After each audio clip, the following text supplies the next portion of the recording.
Hello po. Hello, ma'am. Ma'am, Saan na po kayo? tama po ba ito pong may tabi po ng kidney care dialysis center? Dito po kami sa second floor po. Second floor. Kaya pa ako, ma'am. Ako. Okay po. Wait lang, ma'am. Itong akyat min.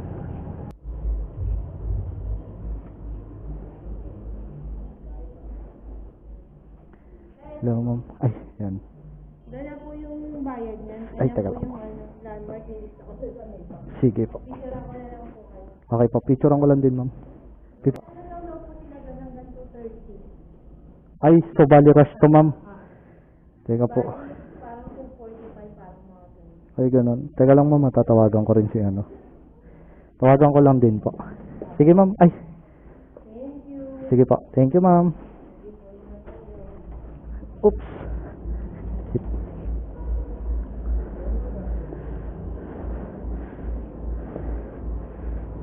2:30. 1:30 namin. Tangina isang oras, Cavite City. Nandito ako sa Dasman, wala tong traffic. Tawagan ko.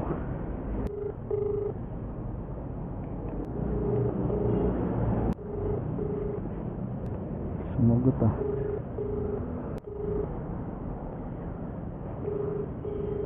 Tangina kaya sagutin Cavite City drop off Gusto mo 2:30, 1:30 na?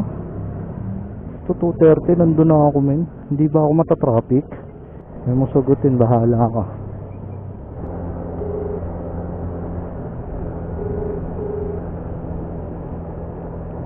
Hello po. Lalo mo po? Yes ma'am, yung lala mo po. Kapag kasama na kuya. Ma'am, ang sabi po ni ma'am kasi kailangan nyo na daw po 2:30. Oo sir, kasi alas 3 sarado na kami. Ayun nga ma'am. Sa 30 po. Kaso ma'am, ang layo po kasi ng Dasma to Cavite City. 1:30 po na book to 1:30 ko po nakuha yung booking. Opo, iinyo kaya? Opo. Hindi naman ma'am, hindi ko lang po masisigurado kasi irarush ko po to. Hindi kita pwedeng antahin sir, kasi kailangan alas 3 sarado na kami. Opo ma'am, wala naman pong problema. 30, kailangan sa 30 na dito na po kayo. Opo, wala Quarter to 3 po. naman po problema ma'am. Dadaling ko naman po agad to. Kaso nga lang ma'am, legal po kami sa double booking, di ba po? Pa? Legal po ang lalamove kasi sa double book ma'am. Pwede po kami mag-double book. Ngayon ma'am, kung rush to, hindi ko na po ito sasabayan. Dediretso ko na po ito agad. Actually, nandito na rin naman po ako sa Malagasang. Sir, kayo po kasi nagkausap ni Ma'am di ba? Ni Ma'am Marian? Hindi ma'am, ang sabi lang niya po sa akin kasi kailangan niya na daw po ng 2:30. Opo, 2:30 po talaga. Opo. Pero kayo po magbabayad ng delivery fee, di ba po? Opo, ako Opo. po. Kaya po sa inyo po ako magde-demand ma'am ng additional kung sakaling rush po talaga to. Ay, sir, ganito. Wala kasing binagit sa akin si Ma'am Marian. Opo. Ang sinabi niya na sa akin is 145. Opo, yun. Yun lang po yung babayaran ko. Yun din po yung alam ng boss ko. Hindi ma'am, kasi sa inyo po talaga ako magde-demand ng additional kasi po kayo po yung magbabayad ng delivery fee. Magkano yung additional? Kayo na po bahala ma'am kasi kung kukuha pa po ako ng isa, another 145 pa naman sana yung makukuha ko. Pero hindi naman ako nagpa-price ma'am sa additional, kayo na po yung bahala. Kahit po hindi sakto. Tatawagan kita. Tatawagan ko. Okay pa, sige po. Sige po, sige po. Thank you po. Yeah.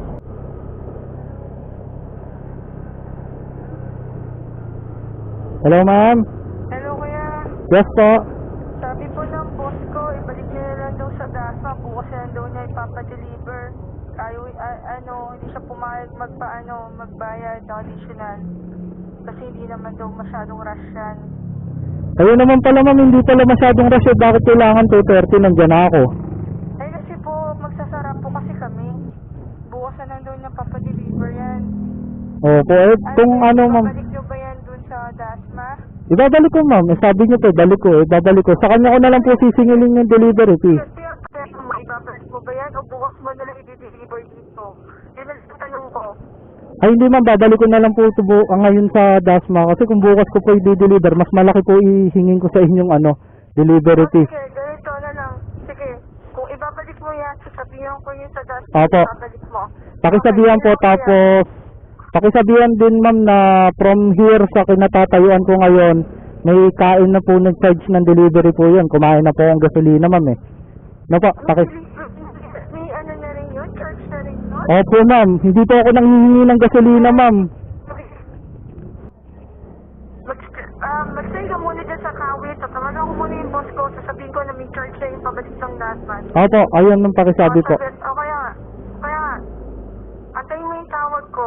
Sige ma'am, ayan na naman tayo sa hantayin na naman kita eh. Kaya po nauubos oras ko ma'am eh. Hindi ako pwede mag-decide eh. Hindi ako pwede mag-decide. Opo. Hindi naman akin yung pera eh.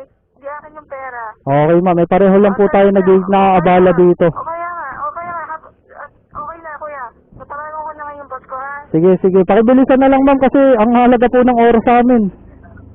Teka muna kuya. Hindi naman ordinary tao yung tinatawagan ko eh. Doktor yun eh. Saglit lang ha.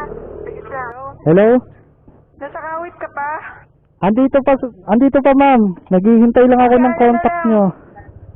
Pakidala na daw ngayon dito. Kailangan ko bago mag-alas na siguro naman nandito ka na. Hindi ko alam ma'am ha. Anong oras na ba? Magto 2:30 na. O bakit kawit ka lang? Mabilis na yan kuya. Hindi ko nga po masasagot ma'am at may traffic po sa kalsada. Hindi naman po ako solid dito sa kalsada eh. Kuya, nakamotor ka diba? Pwede ka magsumingit. Sige ma'am, kasi kanina pa po ako papunta dito kung ano-ano pa pinag-usapan natin eh. Umano ko na, lumarka ka na para makakarating ka na dito. Salamat kayo, nagiging mabait pa ako, visit. Pinararush nyo sa akin ng sobrang rush tapos di naman pala rush. Amo mo na nagsabi na hindi rush eh. Kayo lang ang nagpaparush. Kayo mga tao. Kala mo sa amin namumulot ng gasolina. Hindi sinasagot nila Lalamove gasolina namin. Sarili namin bulsa kinukuha pang gasolina ng motor namin. Kahit 200 na lang ma'am, okay na to. Okay. Okay, sige. Thank you po. Pala naman eh, madali pala kayong kausap eh.